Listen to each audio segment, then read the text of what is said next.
Secret Slums. This episode is sponsored by Mysterious Secrets channel. Don't forget to subscribe. Most people are totally unaware of exactly how much power the President of the USA has. We will attempt to break it into its effective pieces. Launching nuclear weapons. The Presidents of the United States in their role as Commander-in-Chief of the United States Armed Forces are provided by the nuclear football and specific codes named Gold Codes. The Gold Codes are the launch codes for nuclear weapons. The nuclear football is a briefcase, the contents of which are to be used by the President of the United States to authorize a nuclear attack while away from fixed command centers. Gold Codes, as well as a separate nuclear football, are also assigned to the Vice President in case the President is incapacitated or otherwise unable to discharge the duties of office. Pursuant to the 25th Amendment, appointment of important political posts. Article 2 of the Constitution establishes the executive branch of the federal government. It vests the executive power of the United States in the President. The power includes the responsibility of appointing federal executive, diplomatic, regulatory and judicial officers, with the advice and consent of the Senate, and without elections. Grant federal pardons and reprieves.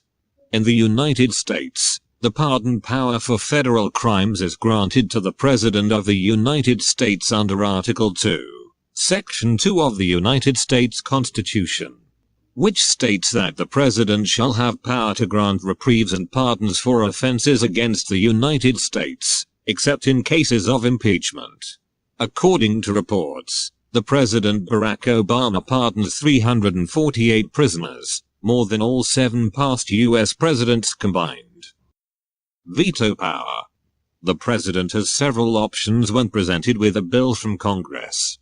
If the President agrees with the bill, he can sign it into law within 10 days of receipt. If the President opposes the bill, he can veto it and return the bill to Congress with a veto message suggesting changes. Unless the Congress is out of session, then the President may rely on a pocket veto. Congress may override vetoes with a 2/3 vote in both the House and the Senate. The process has traditionally been difficult and relatively rare. The threat of a presidential veto has usually provided sufficient pressure for Congress to modify a bill, so the President would be willing to sign it. Emergency power. The President of the United States possesses certain powers to act in emergency situations. Though such emergency power is not specifically expressed in the Constitution, the executive branch is designed to be able to act quickly in times of war or national emergency. And there is so much controversy about how this power was used in the past. President's staffers. About 4,000 staffers, the butlers, chefs, valets, groundskeepers, and others who keep the White House running smoothly from day to day. Military control.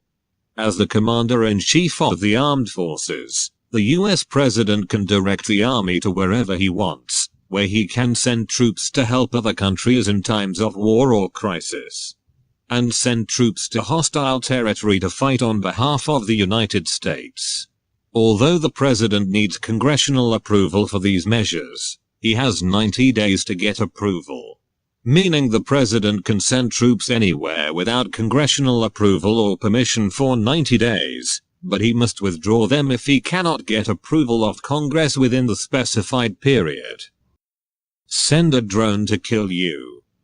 Since the events of the 11th of September, American presidents have had a terrible authority in the fight against terrorism, culminating when President Obama ordered the army to assassinate an American citizen, al-Awlaqi, using a drone, who was found to be involved in terrorist acts and lived in Yemen, where President Obama issued orders to carry out military airstrikes that killed his son, who had nothing to do with terrorist organizations and was only a normal teenager.